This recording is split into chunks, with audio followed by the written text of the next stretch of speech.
हम पुकार पुकार के बोल रहे हैं सर, आदमी लोग सुन रहे नहीं है। ये तो जादू वाला तेल नहीं है, ये 108 जड़ी बूटी का तेल रहता है। इजराइल और हमास के बीच पिछले 15 महीनों से जारी युद्ध अब समाप्ति की कगार पर है। कतर दोनों पक्षों के बीच मध्यस्थता कराने की कोशिश कर रहा है। कतर ने गाजा में युद्ध विराम और बंधकों की रिहाई के लिए एक ड्राफ्ट प्रपोजल तैयार किया है। डोनाल्ड ट्रंप के शपथ ग्रहण से कुछ दिन पहले ही दोहा में चल रही बातचीत निर्णायक मोड़ पर है। इजराइल और हमास के बीच जल्द ही समझौते पर सहमति बन सकती है। हमास ने अब तक समझौते को लेकर कुछ नहीं कहा है, लेकिन इजराइल के अधिकारियों ने इस पर पत्रकारों को जानकारी दी है। समझौते के मुताबिक पहले चरण में 33 बंधकों की रिहाई की जाएगी। इसमें बच्चे, महिलाएं, महिला सैनिक, 50 से अधिक उम्र के पुरुष और घायल व बीमार लोग शामिल होंगे। इजराइल को उम्मीद है कि ज्यादातर बंधक अभी जीवित हैं। पहला चरण पूरा होने के 16 दिन बाद बचे हुए बंधकों की रिहाई के लिए बातचीत शुरू होगी। इसमें पुरुष सैनिक और युवाओं को छोड़ा जाएगा, साथ ही मृतकों की डेड बॉडी वापस की जाएगी। सैनिकों की वापसी चरणबद्ध तरीके से होगी। फिलाडेल्फी कॉरिडोर की सुरक्षा के लिए इजराइल के सैनिक तैनात रहेंगे।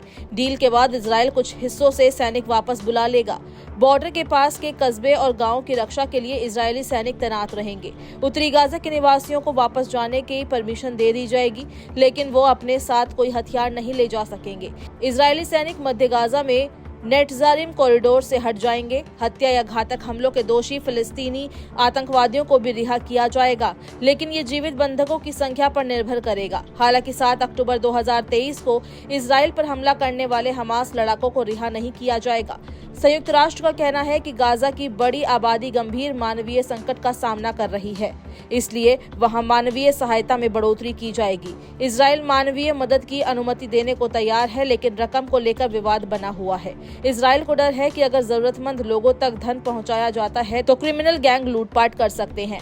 युद्ध विराम के बाद गाजा पर शासन कौन करेगा, इस पर संशय बरकरार है। इजराइल ने साफ कर दिया है कि गाजा के शासन में अब हमास की भूमिका नहीं होगी। इजराइल ने कहा कि लड़ाई समाप्त होने के बाद भी वो क्षेत्र पर सुरक्षा नियंत्रण बरकरार रखेगा। इंटरनेशनल कम्युनिटी का मानना है कि गाजा को फिलिस्तीनियों द्वारा चलाया जाना चाहिए।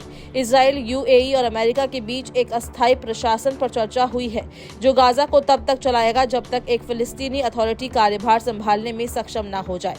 कतर की राजधानी दोहा में चल रही इस वार्ता में नवनिर्वाचित राष्ट्रपति डोनाल्ड ट्रंप की मिडिल ईस्ट दूत स्टीव विटकॉफ भी दोहा में है। ट्रंप ने पहले धमकी दी थी कि अगर 20 जनवरी को उनके पदभार संभालने से पहले बंधकों को रिहा नहीं किया गया तो सब कुछ बर्बाद हो जाएगा।